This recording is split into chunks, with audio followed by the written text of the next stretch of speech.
Petite séquence nostalgique. Les règles de calcul sur le produit scalaire et les normes. J'ai fait un effort de mémoire pour me rappeler mon premier produit scalaire. C'était avec ma prof de CP, Madame Moussard. La pauvre. Repose en paix.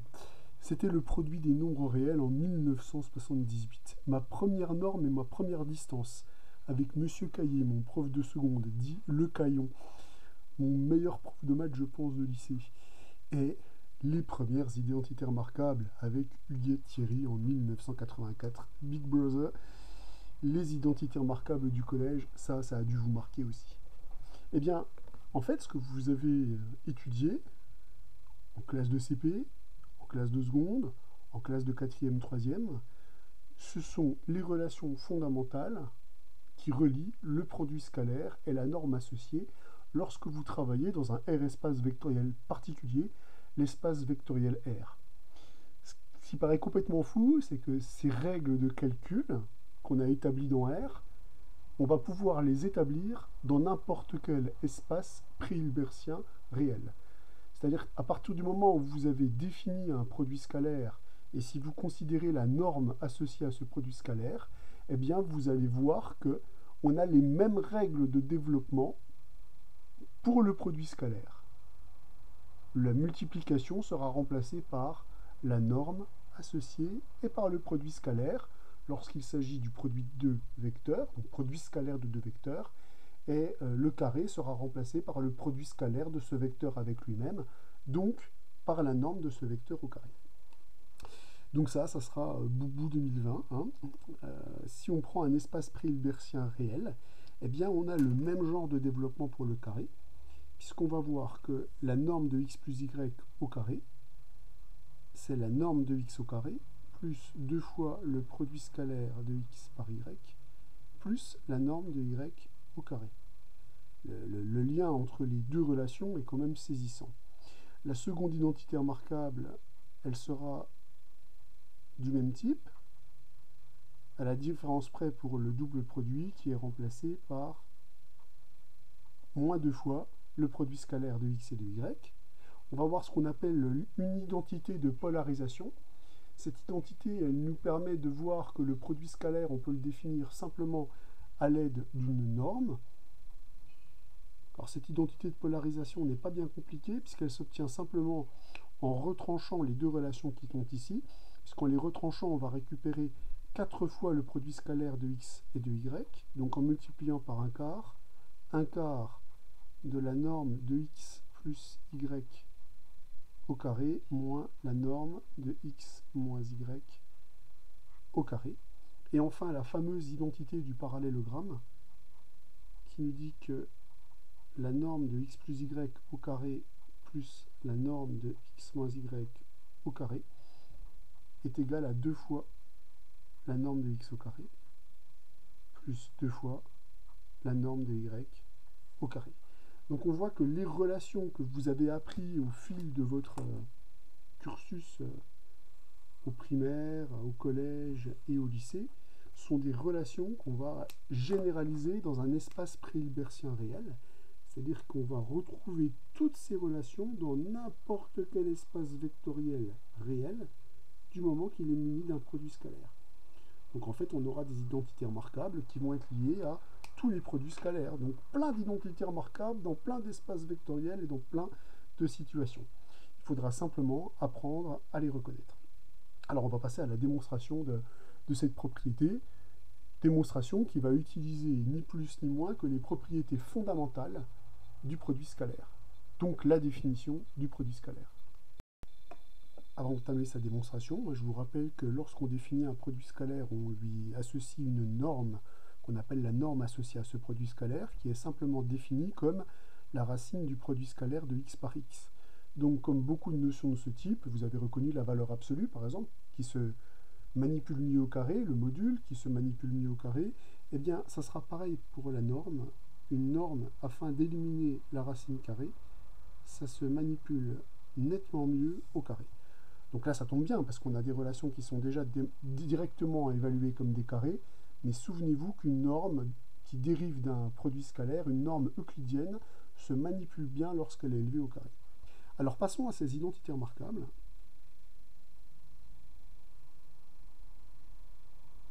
Donc on va travailler avec les définitions. Donc la norme au carré de x plus y, c'est par définition le produit scalaire du vecteur x plus y par le vecteur x plus y.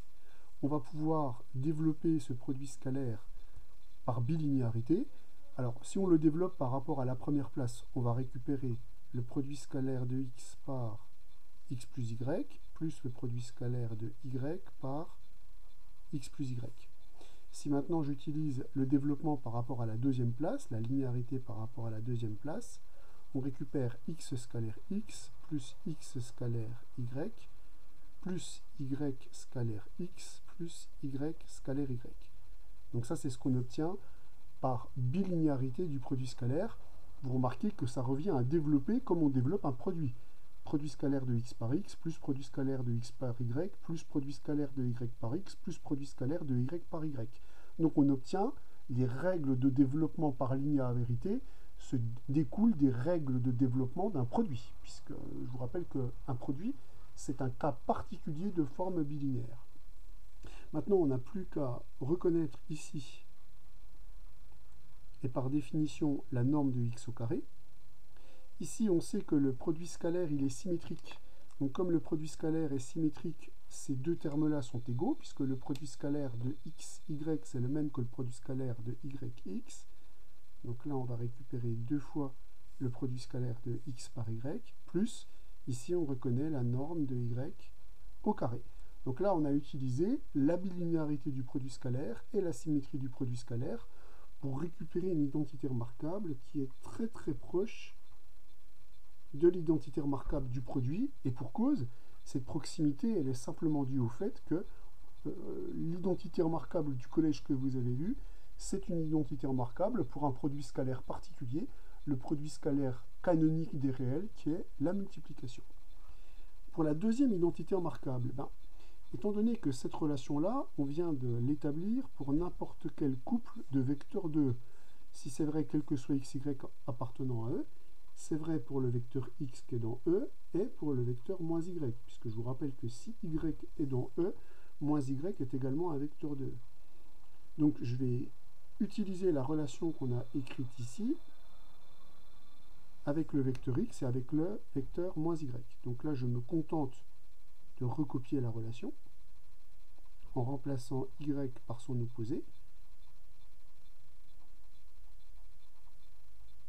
Voilà ce que l'on obtient.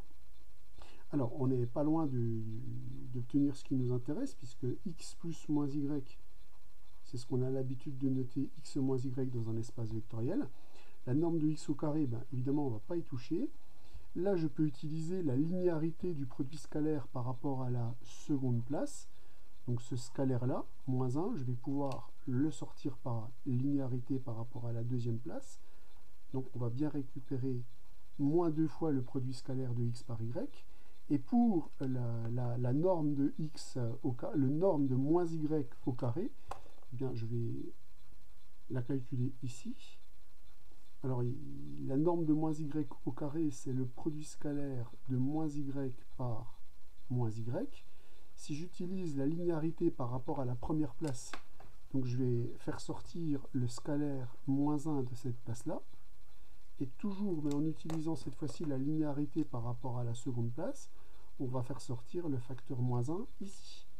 Donc au final, une fois qu'on a utilisé cette linéarité par rapport à la première place et linéarité par rapport à la deuxième place, on retrouve le produit scalaire de y par y, c'est-à-dire la norme de y au carré. Donc là, on vient de récupérer plus la norme de y au carré, qui est une ressemblance, qui a une ressemblance parfaite avec la seconde identité remarquable, celle qui est ici. Alors vous pouvez noter que celle-là n'apparaît nulle part. Elle ne fait pas partie des identités remarquables qu'il faut maîtriser parfaitement. Et j'ai envie de dire, et c'est bien dommage, parce que elle est directement liée aussi à un calcul sur un produit scalaire. Si on voulait généraliser cette identité remarquable, quel calcul on ferait? Alors moi, le calcul que j'aurais envie de faire, pour remplacer le produit, c'est le produit scalaire du vecteur x moins y par le vecteur x plus y. Soyons curieux et regardons ce qui devient.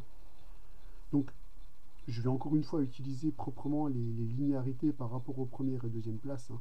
Donc on va récupérer le produit scalaire de x par x plus y, plus le produit scalaire de moins y par x plus y.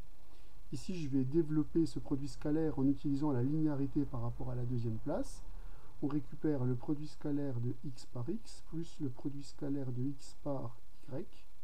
Et ici, je vais utiliser déjà la linéarité par rapport à la première place pour factoriser le terme moins 1 qui est ici, puis la linéarité par rapport à la seconde place pour développer cette expression. Et après, on essaiera de prendre un peu de recul. On obtient moins yx moins le produit scalaire de y par y. Or, toujours par symétrie du produit scalaire, on sait que le produit scalaire de x par y et le produit scalaire de y par x, c'est la même chose. Ce qui veut donc dire qu'en ajoutant ces deux expressions-là, on obtient 0. Et finalement, ce qu'on obtient, c'est donc la norme de x au carré moins la norme de y au carré. Ce qui est la traduction dans un espace euclidien de cette identité remarquable. Donc les trois identités remarquables du collège, vous pouvez évidemment les prolonger dans n'importe quel espace vectoriel euclidien. Et on retrouve en fait, encore une fois, si on regarde bien, le développement x scalaire x plus x scalaire y moins y scalaire x moins y scalaire y. C'est-à-dire qu'on voit que la bilinéarité se traduit tout simplement par cette règle de calcul fort simple. Les deux autres relations, qui s'appellent identité de polarisation et identité du parallélogramme, s'obtiennent directement à l'aide de ces identités remarquables, puisque vous voyez par exemple que l'identité du parallélogramme consiste à additionner les relations 1 et 2. En les additionnant, on va récupérer donc la norme de x plus y au carré plus la norme de x moins y au carré, ce qui va constituer le membre de gauche. Et le membre de droite, si on ajoute membre à membre, les produits scalaires s'éliminent. On va récupérer 2 fois la norme de x au carré plus 2 fois la norme de y au carré, ce qui constitue exactement l'identité du parallélogramme. Pour obtenir l'identité de polarisation et définir le produit scalaire de x par y uniquement avec la norme, il suffit de faire la différence, cette fois-ci 1, moins 2. Donc en faisant cette différence, quand on regarde ce qui se passe dans le membre de droite qu'on va passer à gauche, ces termes-là vont s'éliminer et là on va récupérer 4 fois le produit scalaire de x par y. Et dans le membre de gauche qu'on passe à droite, on va récupérer la norme de x plus y au carré moins la norme de x moins y au carré, ce qui permet de dire que le produit scalaire de x par y, c'est un quart de ces normes-là. Donc on savait de toute façon qu'il y avait des liens entre la norme et le produit scalaire déjà de par la définition, mais on est capable de définir le produit scalaire de deux vecteurs simplement en fonction de la norme qui lui est associée, puisque cette expression-là, elle ne dépend que de la norme et elle permet de définir le produit scalaire entre deux vecteurs quelconques x et y de E. Donc on voit que les calculs qu'on est capable de faire dans R, on est capable de les étendre dans n'importe quel espace vectoriel, pourvu réel, pourvu qu'il soit muni d'un produit scalaire. Et on voit le rôle joué par chacun des différents acteurs.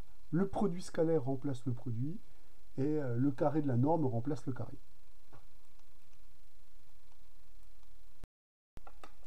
Pour ce deuxième petit exercice, vous notez qu'on ne va pas s'empêcher de regarder ce qui se passerait si on travaillait avec des nombres réels. Donc imaginons qu'on se donne R1, Rn des nombres réels, et qu'on veuille calculer ce qui généralise l'identité remarquable dans R, donc la somme des RI au carré. Alors on sait que ça, quand on utilise la bilinéarité du produit, plus prosaïquement la distributivité du produit par rapport à la somme, on va récupérer une somme double, puisque chaque terme de la première parenthèse va être multiplié par chaque terme de la deuxième parenthèse, puisque je vous rappelle que par définition, ceci, c'est le produit de ces deux parenthèses. Donc là, je suis en train de dire, je prends n'importe quel indice RI ici, il va être multiplié par n'importe quel indice RJ ici. Donc il va y avoir n carré termes dans la somme. et je vais dire je vais multiplier tous les RI de la première somme par tous les RJ de la deuxième somme au moins une fois.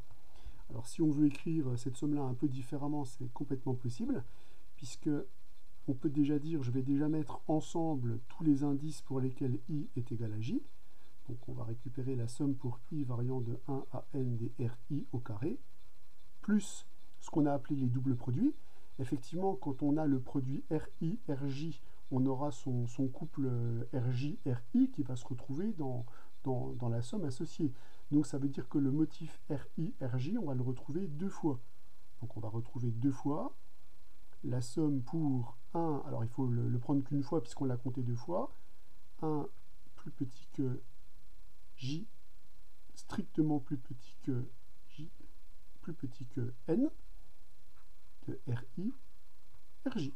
Donc voilà la formule de développement d'un carré que vous avez dû voir, que j'ai déjà écrit dans l'année. Et il s'agit maintenant de voir ce qui se passe quand on travaille dans un espace vectoriel. Est-ce que le calcul est exactement le même?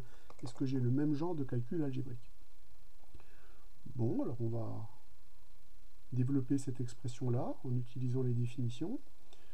Donc, je vais écrire ces termes-là de façon un peu plus symbolique en disant c'est le produit scalaire, d'une part, de la somme pour k variant de 1 à n des xk, produit scalaire avec la somme, je vais changer l'indice, somme pour i variant de 1 à n des xi, puisque comme quand j'ai mené le produit ici, j'ai vu que j'avais intérêt à distinguer les indices des premiers termes et les indices des autres.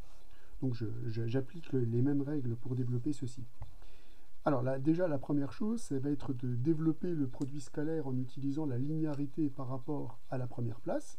Donc si on utilise la linéarité par rapport à la première place, on récupère la somme pour k variant entre 1 et n des produits scalaires entre le vecteur xk et le vecteur qui est à la seconde place, donc le vecteur qui est ici. Donc là, j'ai juste utilisé la linéarité par rapport à la première place en laissant fixe le vecteur qui est à la seconde place. Voilà. Puis maintenant, je vais utiliser la linéarité par rapport à la seconde place, pardon, en disant ça va me donner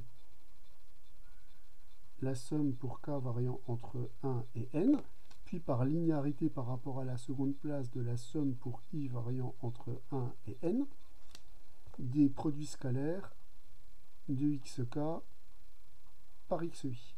Voilà ce que je récupère ici. Donc en fait, si vous regardez les éléments que vous avez à additionner, vous additionnez n carré terme. D'ailleurs, quand on dit qu'on additionne n carré terme, ça fait tout de suite penser quelque part à un tableau matriciel. Il ne faut pas hésiter à passer le cap de « je pense que ça ressemble à un produit matriciel » à écrivons les termes comme s'ils se retrouvaient dans une matrice. Oh d'ailleurs, tiens, c'est des nombres réels. Donc en fait, les termes qu'on est en train d'additionner, quand on calcule ce produit scalaire, on est en train d'additionner tous les termes qui sont ici. Donc il y en a bien n carré, puisqu'on voit que les indices sur la première partie peuvent varier entre 1 et n, et les indices sur la deuxième partie peuvent varier entre 1 et n. Donc ce qu'on est simplement en train de faire ici, quand on est en train de développer cette expression, quand on est en train de calculer cette somme, on est en train d'additionner tous les termes de ce tableau. Alors évidemment, comme la somme est sur un secteur carré, on sait qu'on peut permuter les sommes comme on veut, puisque ici les variables d'arrivée ne dépendent pas des variables muettes. Donc je peux très bien mettre le somme pour k variant de 1 à n devant ou derrière la somme pour i variant de 1 à n. Donc là, évidemment, on somme sur un secteur carré, on fait ce qu'on veut. Mais on voit qu'on peut s'amuser à réorganiser les termes de cette somme un peu différemment. Effectivement, si on commence par additionner tous ceux qui se trouvent sur la diagonale, ceux qui sont sur la diagonale, je vais les écrire en rouge, eh bien c'est la somme pour k variant entre 1 et n des xk scalaires xk. Les xk scalaires xk, c'est les xk au carré. Plus ensuite, je vais additionner les autres termes. Alors pour additionner les autres termes, je vais prendre en compte le fait suivant. C'est que comme mon produit scalaire il est symétrique, le terme qui est là se retrouve également ici. Donc ça veut dire que ce terme-là, je vais être amené à le compter deux fois. Donc je vais tout de suite dire plus deux fois la somme des produits scalaires entre x, alors ici je vais choisir les indices, i et xj. Mais attention, il faut que je ne le prenne qu'une seule fois. Donc ce que je vais faire, c'est que je vais simplement écrire ceux dont l'indice qui est là est plus grand que l'indice qui est là. Et ce terme-là, je vais le compter 2 fois. Donc ça va me donner la somme pour 1 plus petit que i, strictement plus petit que j, inférieur ou égal à n. Inégalité stricte, parce que les éléments qui sont sur les diagonales, on les a déjà comptés. Donc là, je suis en train de regrouper les termes que j'additionne par 2. C'est exactement ce qu'on a fait ici. Donc vous retrouvez une jolie formule qui ressemble, encore une fois, très étrangement à la formule de développement général d'un produit. La somme des normes au carré plus les doubles produits. Les doubles produits, c'est les éléments qu'on regroupe dans notre tableau. On regroupe l'élément avec son symétrique. Alors je ne peux pas m'empêcher de citer ce fameux théorème du parallélogramme. Alors, c'est pas du tout un théorème qu'au programme des classes préparatoires, hein, je vous rassure tout de suite, mais c'est juste pour vous montrer la puissance de ce qu'on vient de démontrer, qui sera valable dans n'importe quel espace vectoriel euclidien abstrait, donc en particulier pour R2 muni de son produit scalaire usuel. Nous, ce qu'on a démontré, c'est que la norme de x plus y au carré, plus la norme de x moins y au carré, ceci, c'est égal à 2 fois la norme de x au carré, plus 2 fois la norme de y au carré. Ça, c'est ce qu'on a démontré, et ça, c'est valable quel que soit x, y appartenant à E, où E est un espace pré-hilbertien réel. Eh bien, moi, j'affirme que cette relation permet de démontrer en une ligne cette relation, ce fameux théorème sur les parallélogrammes, qui pourrait avoir sa place dans n'importe quel manuel de collège. Si j'imagine que je trace mon parallélogramme ABCD, je trace les diagonales qui se coupent, on le sait, en leur milieu, même si cela aura un impact important, et je considère le vecteur x que je retrouve ici et ici. Donc x, c'est le vecteur qui s'arrête justement au milieu. Donc comme les diagonales se coupent en leur milieu, je retrouve ici le vecteur x à cet endroit-là. Et le vecteur y, c'est le vecteur que je fais partir de ce côté-là. Notez que je pourrais très bien le faire partir de l'autre côté, et c'est aussi le vecteur qui est ici. Donc le vecteur y, c'est le vecteur qu'on retrouve ici, et c'est le vecteur qu'on retrouve ici. Alors avec les choix de vecteurs x et y que j'ai fait, c'est-à-dire le choix de prendre des vecteurs qui sont sur les diagonales, si je calcule dans R2, avec les règles usuelles de calcul de vecteurs dans R2, le vecteur x plus y, on sait que pour calculer x plus y, il suffit de mettre les vecteurs x et y bout à bout. Donc là, le vecteur que je récupère ici, c'est le vecteur x plus y. Du coup, comme ABCD est un parallélogramme, le vecteur x plus y, c'est aussi le vecteur que je récupère ici. Et là, ce que je vais récupérer pour le vecteur x moins y, donc x ici, moins y, c'est le vecteur qui va dans ce sens-là. Donc le vecteur qui est ici, le vecteur AB, si vous préférez, c'est le vecteur x moins y, vecteur x moins y, que je vais retrouver ici. Qu'est-ce que je suis en train de raconter avec cette identité du parallélogramme? Si je multiplie cette identité du parallélogramme par 2, je vais récupérer donc la norme de x plus y au carré, plus 2 fois la norme de x moins y au carré, est égal à 4 fois la norme de x au carré, plus 4 fois la norme de y au carré. Vous me suivez toujours? Eh bien, ce 2 normes de x plus y, norme de x moins y, ça, je peux le voir comment? Ça, je peux voir ça comme la norme, la distance AD au carré, plus la distance BC au carré. C'est-à-dire, j'éclate ce 2, norme de x plus y en 2. Idem pour 2 fois la norme de x moins y au carré. Je peux dire que c'est la norme de x moins y au carré, plus la norme de x moins y au carré. C'est-à-dire, je peux le voir comme AB au carré, plus DC au carré. Et ça, c'est égal à quoi? Eh bien, je dis que c'est égal à la norme de ce vecteur-là, ou la distance AC au carré. Puisque la distance AC, c'est 2 fois la norme de x. Si je l'élève au carré, j'obtiens 4 fois la norme de x au carré. Donc là, je récupère bien la distance AC au carré. Et pour l'autre, par le même raisonnement, je récupère bien la distance dB au carré.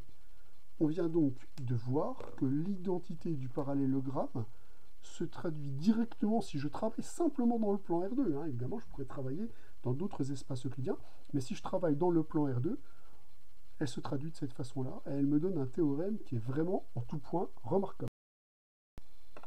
Alors un théorème qui, lui, est parfaitement au programme, c'est un théorème d'importance considérable, hein, et son importance, évidemment, ne va être que renforcée par le fait qu'il va être valable dans n'importe quel espace pré-hilbertien réel, c'est l'inégalité de Cauchy-Schwarz. Alors cette inégalité, on l'avait déjà vue en exercice dans R, enfin dans Rn plus exactement, c'était un vieil exercice qu'on avait fait tout au début de l'année sur des inégalités, et on a vu cette inégalité de Cauchy-Schwarz dans le cadre des intégrales. Et bien maintenant, ce qu'on va voir, c'est que toutes les inégalités de Cauchy-Schwarz qu'on a vues dans des cas particuliers ne sont que justement des cas particuliers de cette inégalité de Cauchy-Schwarz générale qui se déclinera selon la valeur du produit scalaire ou selon la définition du produit scalaire dans n'importe quel espace vectoriel pré-hilbertien. Alors, pour la démonstration, qui est très élégante, je trouve, on en verra d'ailleurs une deuxième en exercice qui est plus rapide, mais un peu trop parachutée à mon goût, même si celle-là va être redoutable. Hein. Je vais déjà supposer que les vecteurs x et y sont nuls. Hein. Alors, pourquoi en deux mots je peux supposer qu'ils sont nuls? Je peux déjà dire que si x, par exemple, est égal au vecteur nul, le produit scalaire du vecteur nul par y est nul, ça c'est ce qu'on avait remarqué tout de suite en début de cours, et la norme du vecteur x, elle est également nulle, puisque c'est la racine carrée du produit scalaire de 0 par 0. Donc dans ce cas-là, on a une égalité. On peut faire la même réflexion si le vecteur y est le vecteur nul. Dans ce cas-là, on a une égalité. D'ailleurs, l'égalité qu'on obtient, je l'ai déjà précisé, on obtient que 0 est égal à 0. Hein, donc a priori, ces deux cas-là sont déjà validés. Ce qui veut donc dire que dans la suite, je vais pouvoir supposer que x n'est pas le vecteur nul de E, et je vais supposer également que y n'est pas le vecteur nul de E. Alors pour démontrer cette inégalité, je vais me ramener à un problème sur du second degré. Je vais considérer, quel que soit t appartenant à R, l'expression suivante que je vais appeler P de t, et vous allez vite comprendre pourquoi je l'appelle P de t. Donc c'est x plus ty au carré. Donc je prends une combinaison linéaire de x et de y, sachant que je fais porter un paramètre uniquement sur le vecteur y. Alors cette expression, elle est évidemment positive, quel que soit t appartenant à R, puisque c'est le carré d'un nombre réel, c'est positif. En plus, la norme, c'est une quantité positive. Donc on élève une quantité positive au carré. Ce que je vais faire, c'est que je vais développer cette expression-là pour voir sa nature par rapport au paramètre t. Donc là, comme on est au départ sur les espaces euclidiens, je vais écrire le détail. Par contre, là, je vais m'amuser à développer ça comme je développerai une identité. Donc je vais récupérer la norme de x au carré, c'est le produit scalaire de x par x, plus le produit t fois le produit scalaire de x par y, plus t fois le produit scalaire de y par x, qui est le produit scalaire de x par y par symétrie, donc plus 2t fois le produit scalaire de x par y, plus le produit scalaire de ty par ty, t il sort du premier, de la première place et de la deuxième place, donc il va sortir au carré, on obtient le produit scalaire de y par y, donc la norme de y au carré. On retrouve le développement de notre identité remarquable habituelle. Et ça c'est intéressant parce que qu'est-ce que ça raconte sur cette fonction p par rapport au paramètre t? Eh bien cette fonction elle est polynomiale et les coefficients de mes polynômes, si je pourrais l'appeler a ici, ça c'est mon coefficient petit b, et ça c'est mon coefficient petit c, avec petit c qui est différent de 0, puisque la norme du vecteur y ici au carré est différente de 0, et pour cause, le vecteur y n'est pas nul, donc puisque y n'est pas nul, le produit scalaire de y par y est strictement positif. Là, ce que j'utilise, c'est le fait qu'un produit scalaire, c'est défini. Donc le produit scalaire de y par y est nul, c'est seulement si le vecteur y est nul. Comme ici, j'ai supposé que y n'est pas nul, j'ai la garantie que ce coefficient ici c est différent de 0. Ce qui veut donc dire que notre expression p de t ici est un polynôme du second degré par rapport au paramètre t. Donc P est polynomial, c'est une fonction polynomiale de degré 2. Alors je peux bien dire que le degré c'est 2, hein, parce que je viens de vérifier que comme le produit scalaire est une forme bilinéaire définie positive, le défini entraîne que c est différent de 0. Alors, je peux déjà dire d'emblée que le discriminant est forcément négatif ou nul. Pourquoi? Si je procède par l'absurde et si je suppose que le discriminant de cette expression du second degré est strictement positif, alors le polynôme P, on sait qu'il a deux racines réelles distinctes. Donc je vais appeler R1 et R2 appartenant à R les racines, avec un S peut-être, du polynôme P, et je vais supposer que R1 est strictement plus petit que R2.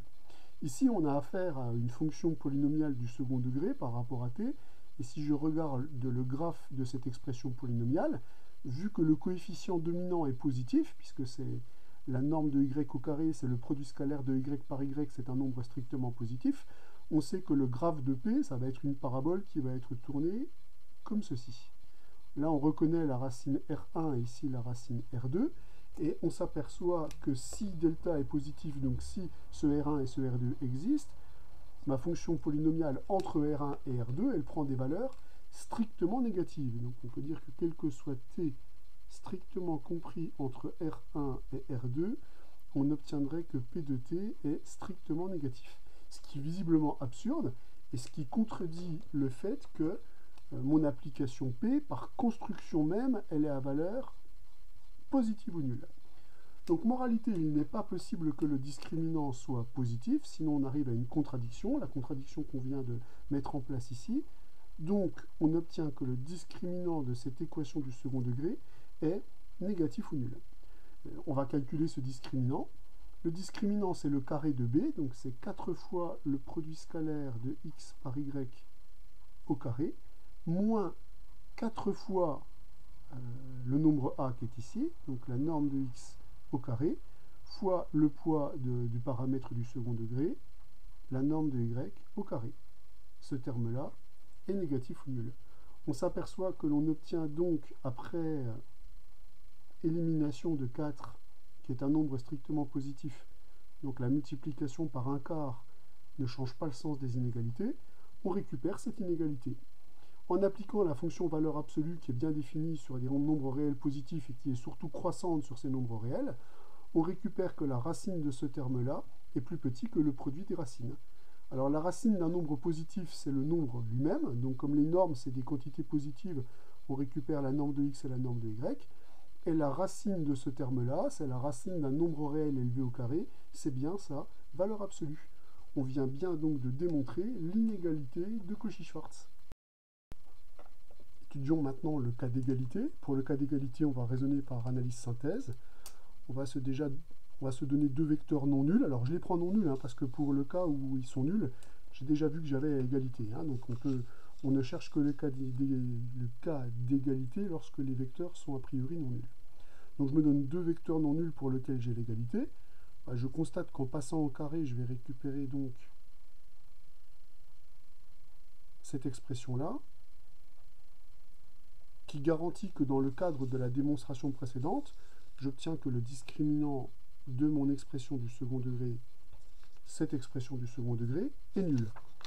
Moralité. Moralité, ça veut donc dire que si le discriminant est nul, ça veut dire que mon expression du second degré admet au moins une racine réelle. Donc il existe T0, un nombre réel, tel que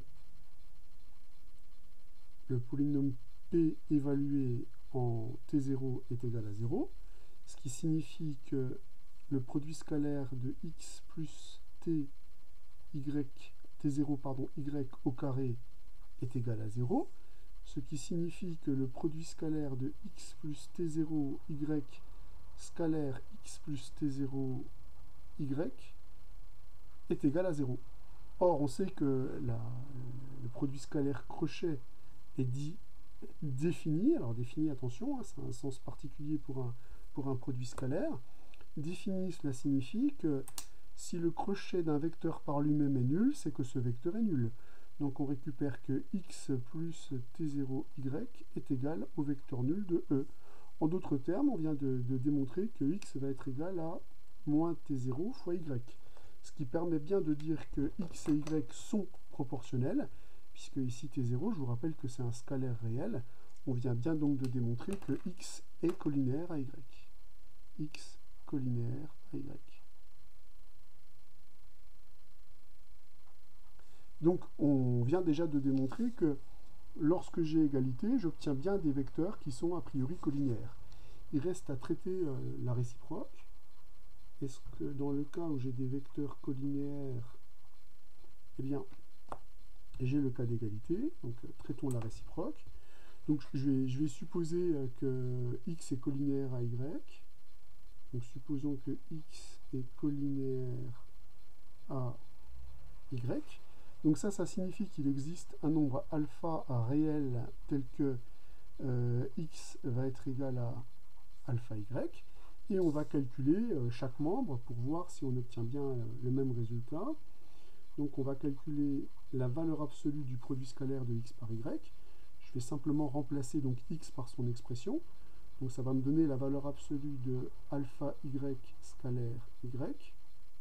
Ce qui va me donner par linéarité du produit scalaire par rapport à la première place la valeur absolue de x y scalaire y, c'est-à-dire la valeur absolue de alpha multipliée par la valeur absolue de y scalaire y, mais cette valeur absolue, c'est le nombre lui-même, puisque ce nombre-là, on reconnaît la norme de y au carré.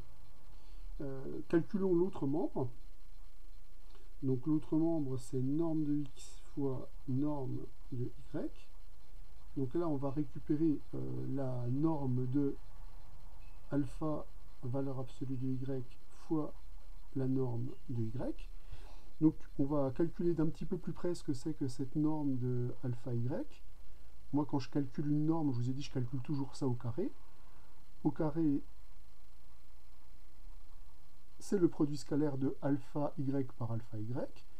Alpha sort de la première place et de la deuxième place, donc il va sortir au carré.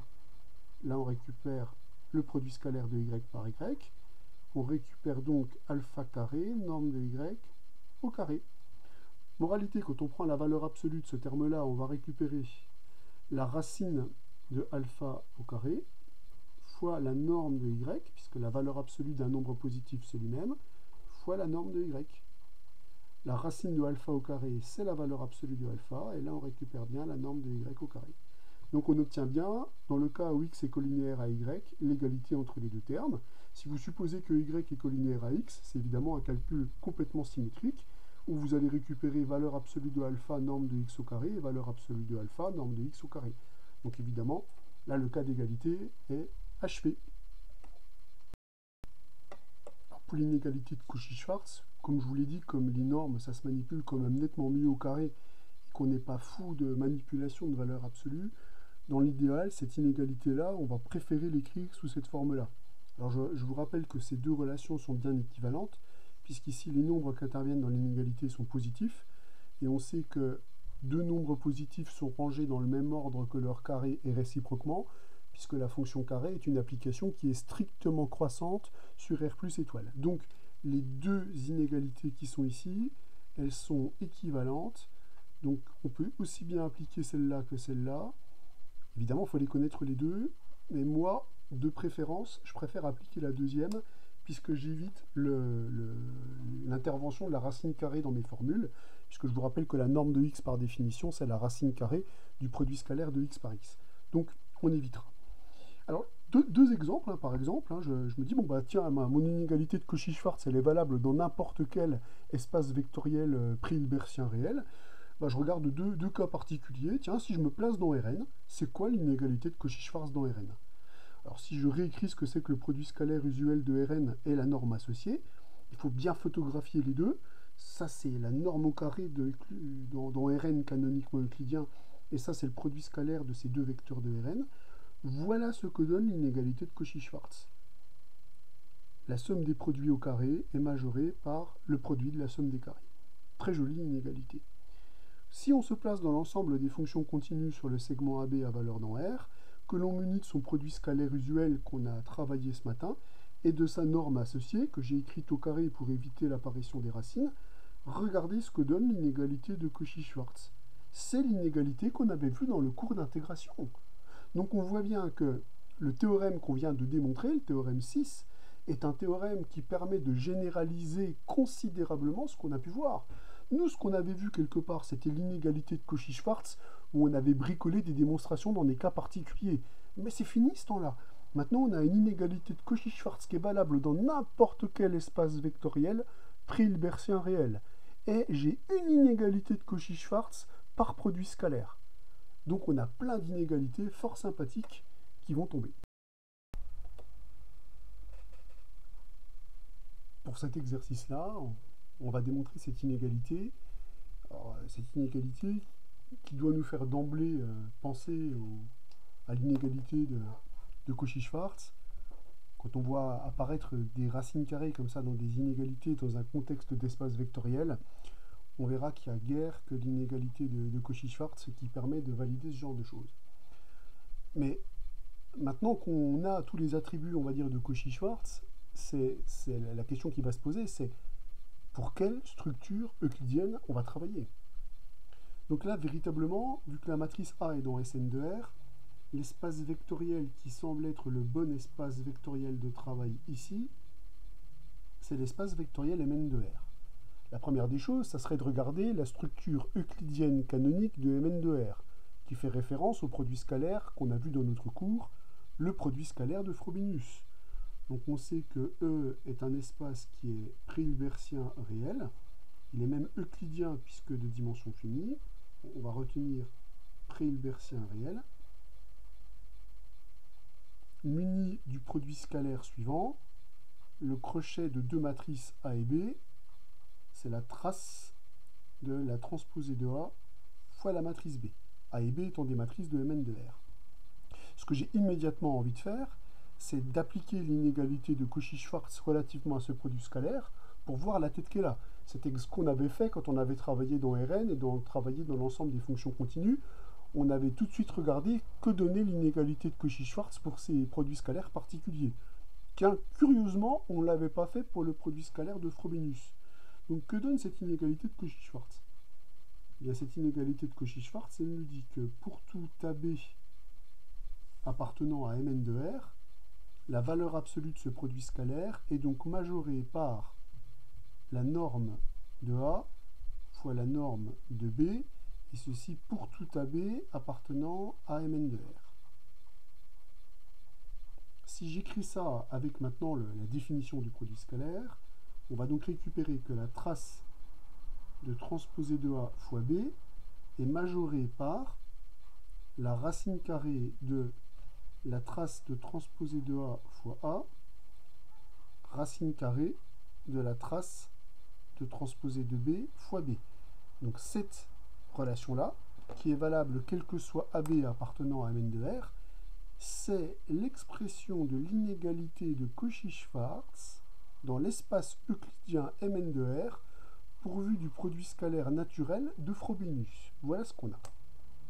Alors maintenant, l'idée, c'est de se dire, est-ce qu'on ne peut pas adapter cette formule de Cauchy-Schwarz en choisissant des matrices A et B particulières?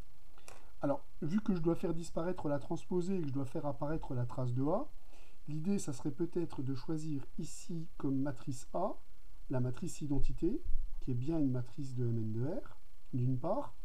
Ça permet de faire disparaître la transposition. Et pour la matrice B, il serait peut-être bon de choisir la matrice A, la matrice symétrique de notre énoncé, Sn2R étant une matrice de Mn2R symétrique. Évidemment, la matrice qu'on prend est bien une matrice de Mn2R. Donc, qu'est-ce qu'on va obtenir avec ce choix particulier pour les matrices A et B? Alors, j'écris mon inégalité. Donc, je vais récupérer la trace de transposée de l'identité, ça fait l'identité multipliée par la matrice A, puisqu'on a choisi la matrice A pour la matrice B. Donc, on obtient la valeur absolue de la trace de A va être inférieure ou égale à la racine carrée de la trace de. Alors, transposée de identité fois identité. Transposée de identité, ça fait identité. Identité fois identité, ça fait identité. Et la trace de l'identité, c'est la somme de ces éléments diagonaux. Alors, on va additionner n fois le nombre 1. Donc, on va récupérer racine de n. Ça commence à sentir bon. Multiplié par la racine de la trace de transposé de A fois A. Mais la matrice A est une matrice symétrique, donc elle est égale à sa transposée. Donc en fait, la transposée de A fois A, c'est la matrice A carré. Oh, mais alors en fait, l'inégalité de l'énoncé qui est là, c'est juste l'inégalité de Cauchy-Schwarz pour la structure euclidienne canonique de Mn de R, c'est-à-dire on fait le choix du produit scalaire de Frobenius, que l'on applique à la matrice identité et à la matrice A. Alors l'exercice qui suit est un peu mystérieux puisqu'on vous demande de développer une expression, déjà, d'une part, et d'autre part de faire des commentaires une fois que vous avez terminé de développer cette expression. Alors on va commencer déjà par développer cette expression, et la seule difficulté quelque part de ce développement, c'est de bien faire attention à ce qu'on manipule.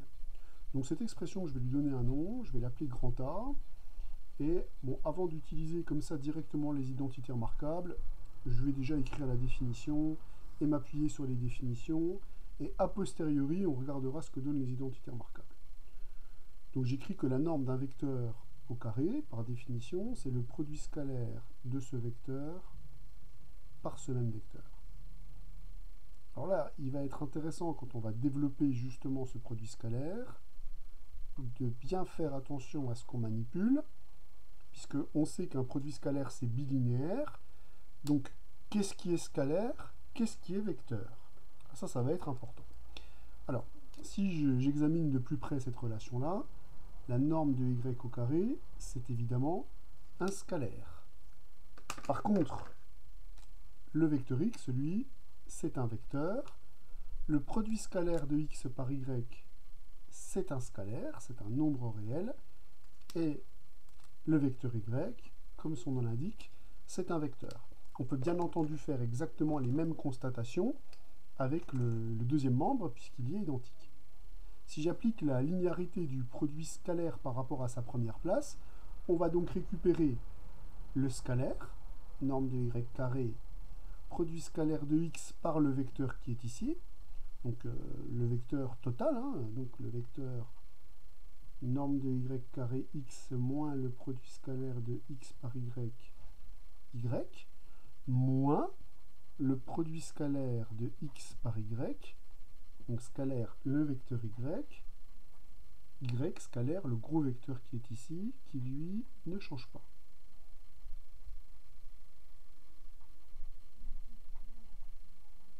Donc voilà ce qu'on récupère. J'ai bien mettre la barre ici. Donc on a juste linéarisé ce qui se passe par rapport aux scalaires. Les scalaires, on les retrouve ici, conformément à la linéarité par rapport à la première place. Si maintenant j'utilise la linéarité du produit scalaire par rapport à la deuxième place, ça va me donner quoi?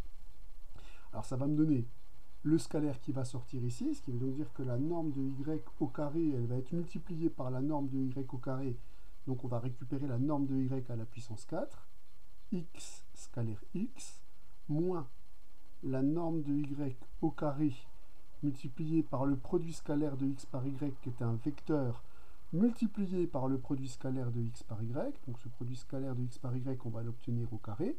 On continue le développement. Moins le produit scalaire de x par y multiplié par, en développant, norme de y au carré, produit scalaire de y par x, d'une part, et d'autre part, moins le produit scalaire de x par y, mais comme le produit scalaire ici va sortir, il va apparaître au carré, multiplié par la norme de y au carré. Voilà ce qu'on récupère dans un premier temps. Donc si je simplifie toutes les expressions obtenues, je vais récupérer la norme de y à la puissance 4 fois la norme de x au carré, moins la norme de y au carré multipliée par le produit scalaire de x par y, le tout au carré. Ah, mais en fait je récupère le même nombre ici, puisque le produit scalaire de y par x, c'est la même chose que le produit scalaire de x par y par symétrie.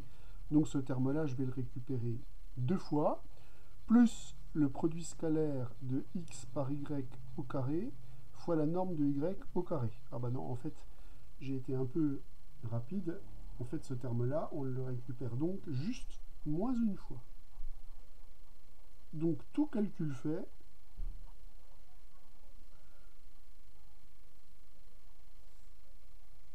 j'ai oublié un nombre de x au carré ici. Oui, je me disais aussi, c'est bizarre que la norme de x au carré n'intervienne pas. Voilà.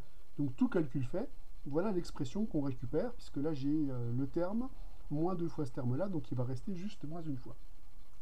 Alors évidemment, avec un peu de recul, on peut se dire, est-ce qu'on ne peut pas aller un petit peu plus vite quand on développe cette expression? Alors moi, je vous ai appris à développer ça en disant, bah oui, ça se développe comme un produit. Donc je vais sortir les scalaires à chaque fois, donc ça va être, si on dit bien ce terme-là, produit scalaire avec ce terme-là. Donc les scalaires sortent, on va récupérer la norme de y à la puissance 4, produit scalaire de x par x, mais le produit scalaire de x par x, c'est la norme de y au carré.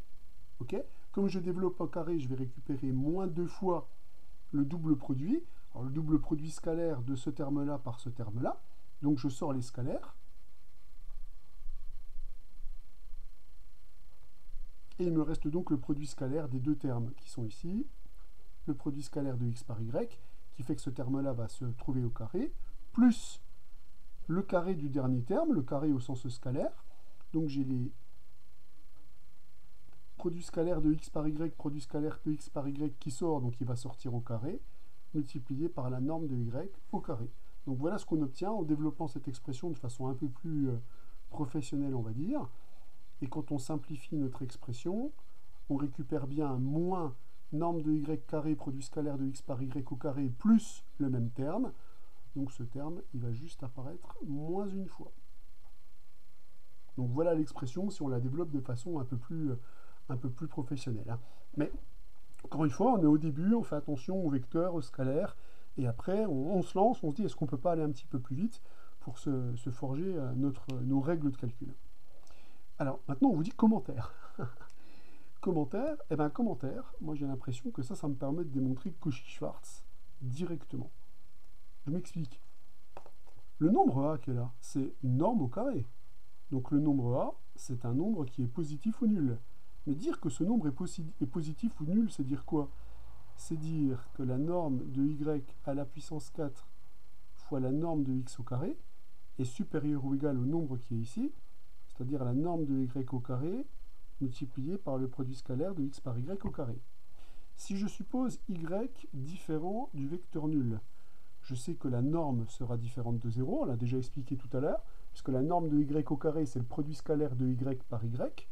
Donc, comme le produit scalaire de y par y est nul, entraîne que le vecteur y est nul, comme le vecteur y n'est pas nul, ce terme-là sera strictement positif, donc non nul. Donc si je suppose que la norme du vecteur, que le vecteur y n'est pas nul, sa norme au carré est strictement positive, et donc en multipliant chaque membre par l'inverse de la norme de xy au carré, regardez ce qu'on récupère. On récupère l'inégalité de Cauchy-Schwarz. Alors vous allez dire, on ne l'a pas récupéré quand y est égal à 0, sauf que quand y est égal à 0, cette inégalité-là est une égalité. Donc on vient de démontrer l'inégalité de Cauchy-Schwarz en une ligne. Alors vous allez me dire, ouais, ça c'est cool, mais vous n'avez peut-être pas le cas d'égalité. Bien sûr que si qu'on a le cas d'égalité. Puisque si cette inégalité-là est une égalité,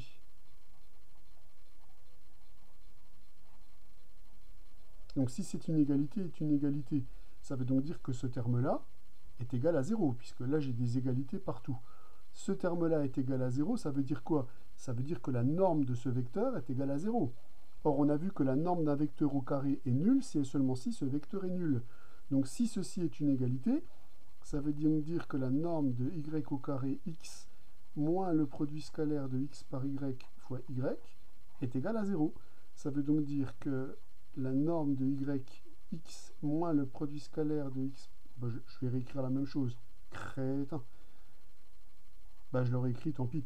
Mais ce que je voulais faire, c'était changer de couleur. Là, vous avez des vecteurs, et là, vous avez des scalaires. Qu'est-ce que veut dire cette relation-là? Cette relation, elle veut tout simplement dire que ce nombre fois x moins ce nombre fois y est égal à 0. J'obtiens une combinaison linéaire nulle de ces vecteurs. Mais comme on a supposé que y n'était pas nul, ce scalaire-là n'est pas nul. Donc on obtient que la famille xy est une famille liée. Et quand on a deux vecteurs, on sait que quand la famille est liée, ça veut dire que les deux vecteurs sont proportionnels. On a même le cas d'égalité dans l'inégalité de Cauchy-Schwarz. Donc on voit que c'est assez chouette finalement de développer cette expression. puisque ça vous permet d'obtenir Cauchy-Schwarz et son cas d'égalité simplement, directement. Nous allons terminer le cours de samedi sur la démonstration des propriétés fondamentales de cette application qu'on a appelée norme euclidienne associée au produit scalaire crochet. Donc l'histoire se place dans un espace euclidien. On sait que dans un espace euclidien, on peut définir cette fonction qu'on a appelée norme de x. La norme de x, c'est la racine du produit scalaire de x par x pour tout x appartenant à E. Il s'agit maintenant noir sur blanc des propriétés qu'on a déjà pu rencontrer dans des exercices, notamment dans la démonstration de Cauchy-Schwarz ou de ce genre de choses. Donc là, on va démontrer ces choses-là une fois pour toutes. Et on va définir que cette application double barre vérifie trois points remarquables. D'ailleurs, on les reverra dès la semaine prochaine, puisque c'est ces trois points-là qui vont fonder la définition d'une norme, pas simplement d'une norme euclidienne, c'est-à-dire pas simplement d'une norme qui s'écrit comme ça, mais d'une norme de manière générale, qui est l'axiome de séparation. La norme du vecteur est nul si et seulement si ce vecteur est nul. Ça, c'est une propriété qu'on a déjà vue, déjà démontrée, mais je le redémontrerai en détail. Et les deux autres propriétés établissent le comportement de double barre par rapport aux opérations d'espace vectoriel. La multiplication par un scalaire, la somme. Quel est le comportement de double barre, sachant qu'on a déjà étudié le comportement du produit scalaire? Eh bien, on va s'apercevoir que ce comportement n'est pas idéal, on va dire, puisque la norme de lambda x, où lambda est un nombre réel et x est un vecteur de E, c'est la valeur absolue de lambda norme de x, et on a la célèbre inégalité triangulaire sur les normes. On s'en doutait un peu, vu que notre norme de référence pour l'instant c'était la valeur absolue, et elle vérifiait une inégalité triangulaire. Eh bien, cette inégalité triangulaire, c'est une propriété a priori qui sera caractéristique des normes. En tout cas, on va démontrer que l'application double barre vérifie cette propriété. C'est parti, on va démontrer l'axiome de séparation, donc le premier point, qui consiste à montrer que pour tout vecteur x de E, la norme de ce vecteur est nulle si et seulement si le vecteur est nul. Bon, alors, on sait comment rédiger ce genre de propriété. On va commencer déjà par se fixer un vecteur de E. On va supposer que la norme de x est nulle, et on va regarder ce qu'on peut faire. Alors déjà, la première chose, c'est de traduire la définition. Comme je traduis une définition, je vais préserver l'équivalence. Dire que la norme de x est nulle, c'est dire que la racine du produit scalaire de x par x est égale à 0. Alors ici, je manipule des nombres réels. Or, un nombre réel est nul si et seulement si son carré est nul. Donc là, on va récupérer que le produit scalaire de x par x est nul, est équivalent à cette propriété. Or, l'une des propriétés phares du produit scalaire, c'est la toute dernière qui est dans les axiomes, c'est qu'un produit scalaire est défini.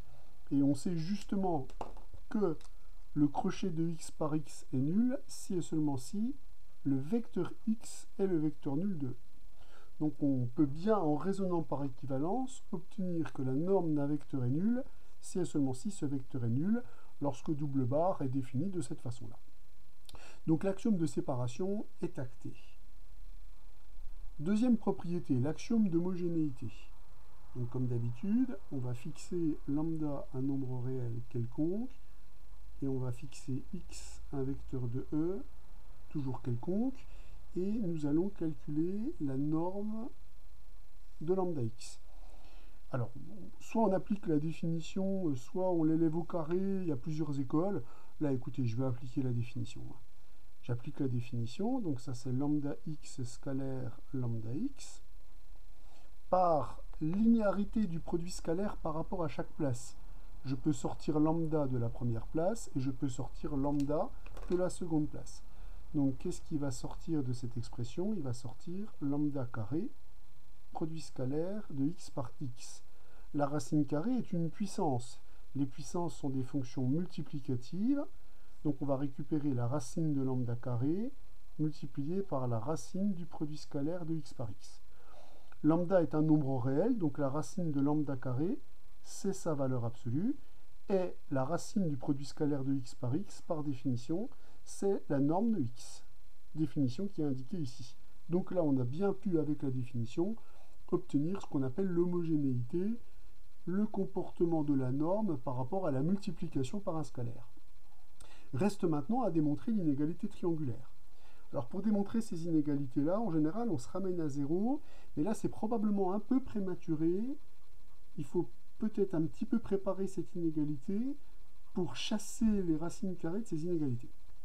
Donc ce que je vais déjà dire, c'est que l'inégalité qu'on a démontrée est une inégalité qui lie des nombres réels positifs, puisque la norme de x, par définition, c'est la racine du produit scalaire de x par x, c'est donc par définition un nombre positif.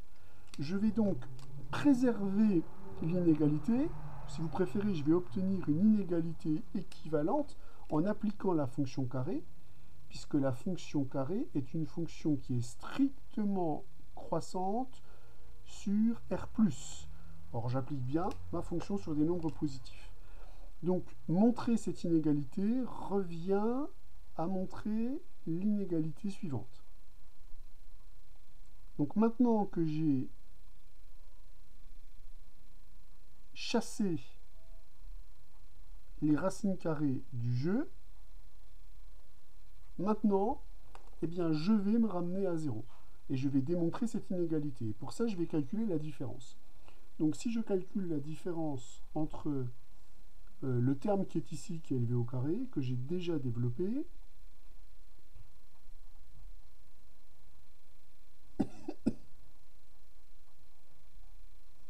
avec la norme de x plus y au carré, sauf que la norme de x plus y au carré, c'est une identité remarquable. C'est la norme de x au carré, le double produit qui s'écrit produit scalaire de x par y, et la norme de y au carré. Donc mon expression qui est là, j'aimerais démontrer que la différence est positive, j'aimerais démontrer que l'expression A est positive.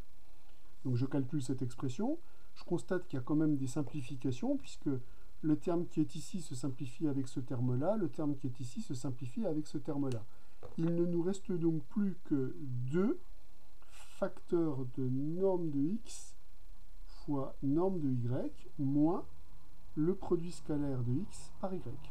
Or, là on reconnaît tout de suite qu'on va pouvoir appliquer l'inégalité de Cauchy-Schwarz, puisque l'inégalité de Cauchy-Schwarz nous dit que la valeur absolue de ce nombre est majorée par la norme de x fois la norme de y.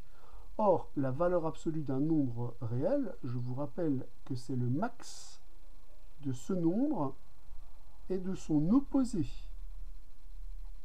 Donc, si ce nombre-là majore la valeur absolue, il majore les deux nombres qui sont ici. Donc, on récupère en particulier que le produit scalaire de x par y est bien entendu majoré par la norme de x fois la norme de y. On en déduit donc, à application directe de la formule de Cauchy-Schwarz, que ce nombre-là est positif, que le nombre A est positif. Moralité, on vient de démontrer que cette inégalité est vraie, puisque la différence est positive, et comme ces deux inégalités sont équivalentes, cette inégalité elle est également vraie. On vient donc bien de démontrer, en raisonnant par équivalence et en se ramenant encore une fois à un problème de signe, que cette inégalité est bien vérifiée, et donc que l'application double barre vérifie bien l'inégalité triangulaire. Voilà, donc on s'arrête là pour le cours d'aujourd'hui.